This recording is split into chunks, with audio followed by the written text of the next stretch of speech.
Et bienvenue dans la chaîne Mathématiques Sciences. Aujourd'hui, je vais vous présenter et expliquer une nouvelle vidéo, qui est une vidéo en organisation et gestion des données fonctions, et plus précisément une vidéo sur comment reconnaître des situations de proportionnalité. Alors donc là, bien souvent en mathématiques, quand on parle de proportionnalité, tout de suite, il y a un mot qui vous vient à l'esprit, c'est coefficient de proportionnalité, ou encore tableau de proportionnalité, ok, ou pas d'ailleurs, parce qu'il y a des cas où c'est vraiment pas des tableaux de proportionnalité qu'on a à faire, ok. Bon, alors donc dans cette vidéo nous allons voir comment on peut reconnaître des situations de proportionnalité, donc dans un tableau, mais donc dans d'autres vidéos tu verras qu'on peut reconnaître des situations de proportionnalité, on va dire par un graphique notamment, ok. Donc là justement la proportionnalité, je te fais un bref on va dire résumé de cela. La proportionnalité, c'est un truc, vraiment, c'est très utile de savoir. Ok, il faut savoir vraiment reconnaître des situations de proportionnalité. Encore une fois, soit que ce soit par un tableau comme ceci, ok, ça peut être également donc par justement des situations qu'on te donne, ou différemment par un problème, ok. Bon, en tout cas, dans tous les cas, il faut que tu saches reconnaître des situations de proportionnalité. Étant donné que maintenant, avec les nouveaux programmes et tout, la proportionnalité tombe à chaque épreuve de mathématiques du brevet, et ça, je peux t'assurer que l'année prochaine, là, je ne suis pas devin, mais je peux t'assurer que l'année prochaine, tu auras à faire un exercice sur la proportionnalité. Et si c'est pas de la proportionnalité, du coup, ça peut être des fonctions, ok, bien souvent. Bon, en tout cas, dans tous les cas, du coup, la proportionnalité est quasiment au brevet tout le temps, ok. Voilà. Donc c'est pour ça qu'il faut bien savoir reconnaître des situations de proportionnalité. Alors là, on va voir comment on le fait avec un tableau de proportionnalité. Mais dans des prochaines vidéos, on verra comment on fait sur un graphique notamment. Ok. Et aussi un petit truc aussi, la proportionnalité que tu vas en quatrième. Ok, d'accord, vous allez voir les mêmes règles. Ok, pour la plupart du temps. Mais il y a des nouvelles règles que vous pourrez aller voir aussi pour la proportionnalité. Ok, que vous saviez peut-être pas. Bon, pour le cas du graphique, vous connaissez un petit peu. Mais c'est vrai que pour l'instant, vous ne connaissez pas vraiment de propriété exacte. Ok, donc on en reparlera dans des prochaines vidéos. Bon, en attendant donc, sur ce, donc, nous allons voir comment reconnaître des situations de proportionnalité. Et donc justement, pour reconnaître des situations de proportionnalité, il existe différentes méthodes. Hein. Notamment la méthode de faire le quotient du nombre le plus bas par nombre le plus haut. Et après, tu obtiens un nombre. Et si ce nombre est le même pour toutes tes colonnes, du coup, au final, tu as un coefficient de proportionnalité. Et du coup, ton tableau, il est bien de proportionnalité également avec. Et donc là, bien souvent dans la vie de tous les jours, donc quand tu fais la pratique en mathématiques, quand tu veux reconnaître si une situation est bien une situation de proportionnalité, bien souvent tu veux construire un tableau composé de plusieurs lignes, ok. Et donc justement, tu regardes s'il s'agit bien d'une situation de proportionnalité. Souvent par la méthode du coefficient de proportionnalité. Mais on verra qu'on peut le reconnaître, on peut reconnaître du moins la proportionnalité de d'autres manières. Et après, quand on verra aussi comment on fait les produits en croix et tout, tu verras qu'au final, ce ne sera pas ta seule méthode, hein, ok. Bon, sur ce donc. Du coup, nous allons voir deux tableaux, s'ils sont bien de proportionnalité ou pas. Ok. Donc déjà, tableau numéro A. Donc là, nous avons une quantité A qui évolue en fonction d'une quantité B. Ok. Donc là, du coup, la première méthode que tu connais bien, c'est la méthode du coefficient de proportionnalité. Alors là, est-ce que, justement, quand tu fais le quotient du nombre le plus bas par le nombre du plus haut, est-ce que déjà tu obtiens le même nombre? On peut toujours essayer et regarder. Donc, si on fait 22,4 divisé par 4, tu obtiens 5,6, ok. Pareil, si tu fais 33,6 divisé par 6, du coup, tu obtiens également 5,6. Et donc, si on fait 72,8 divisé par 13, tu obtiens 5,6. Bon, alors là, du coup, on obtient toujours le même nombre en divisant la colonne du bas par la colonne du haut. Ça veut dire que c'est très bon signe. Donc, du coup, il s'agit bien d'un tableau de proportionnalité. Et donc, 5,6, lui, c'est un truc particulier. Lui, il est coefficient de proportionnalité qu'on dit. Ok. Voilà. Et donc, du coup, justement, un petit truc aussi. Parce que ça arrive souvent en contrôle. Donc, oui, un petit truc aussi. Et ça arrive souvent en contrôle. Que les profs, ils s'amusent un petit peu à les faire, quoi. Parce que bon, on va pas se mentir. Quand tu es prof de maths ou prof de physique, par moment, tu t'amuses à faire des contrôles à tes élèves, ça c'est sûr. Et en plus, tu t'amuses aussi par moment à leur mettre des petits trucs qui paraissent compliqués, mais au final qui n'est pas si compliqué que ça, ok. Parce que justement, par exemple, les élèves, ils apprennent pas toujours leur leçon.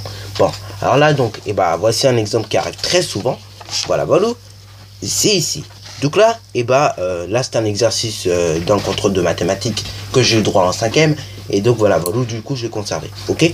Donc là, du coup, on nous disait en fait, est-ce que ce tableau était bien un tableau de proportionnalité? Alors donc là, justement, tout simplement, il fallait calculer les quotients suivants. Donc le plus bas divisé par le plus haut. Donc là, on pouvait faire 5,4 divisé par 1,5, 11,52 divisé par 3,2, 46,8 divisé par 13 et 71 divisé par 71 divisé par 21. Ok, jusque là, et ben ça va. Ok, quand on faisait 3 colonnes, on obtenait toujours le même nombre. Mais quand on a fait donc le dernier quotient, c'est-à-dire donc 71 divisé par 21, là nous avons obtenu donc des résultats complètement différents. Ok, et donc c'est pour cela que du coup ce tableau là n'était pas un tableau de proportionnalité. Donc là encore une fois, s'il y a juste une colonne qui est fausse, du coup tout tableau est faux et du coup tout le tableau n'est pas un tableau de proportionnalité logique. Ok, voilà. Là en l'occurrence, ce qui coinçait c'était ici cette colonne là et cette colonne là. Ok, c'est-à-dire donc quand tu divisais 5,4 par 1,5, ou tu obtenais 3,6, et quand en revanche donc tu faisais 3,6 fois 21 pour vérifier, tu obtenais 75,6.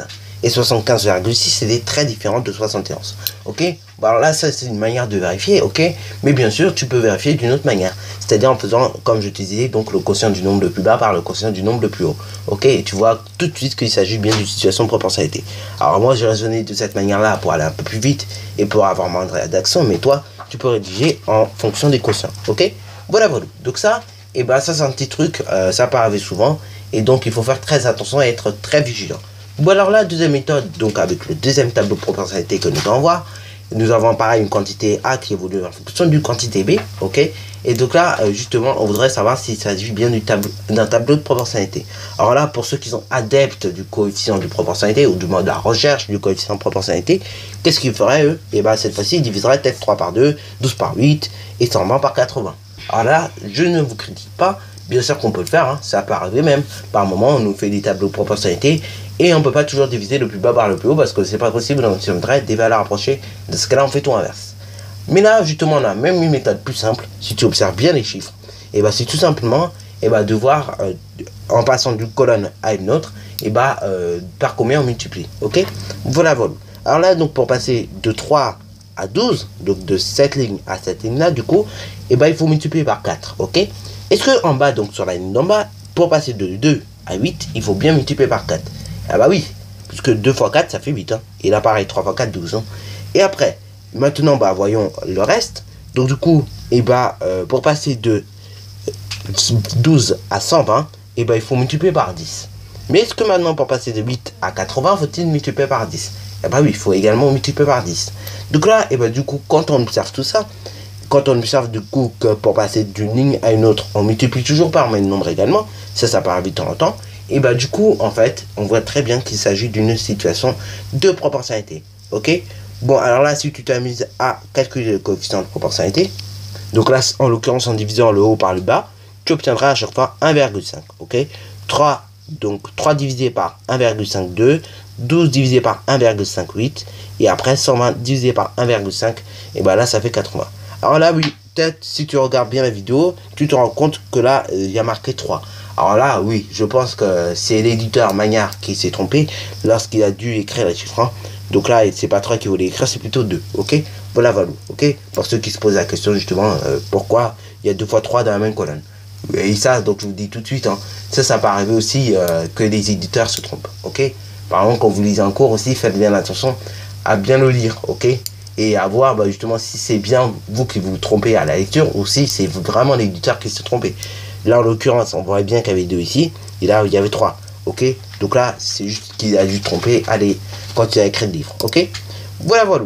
Là c'est pareil encore une fois. S'il y aurait eu juste un exemple qui aurait été faux, par exemple pour passer de 12 à 120, on multiplie par 10, mais pour passer de 8 à 79, on n'était pas obligé de multiplier par 10 et on devait multiplier par un autre nombre. Là, qu'est-ce qui serait passé? Du coup, le tableau ne sera plus un tableau de proportionnalité. Voilà. Sur ce, donc, si j'ai appris de ce petit rappel et de cette vidéo, alors si tu as bien aimé, n'hésite surtout pas à liker, à commenter et bonne récitation en mathématiques et en sciences.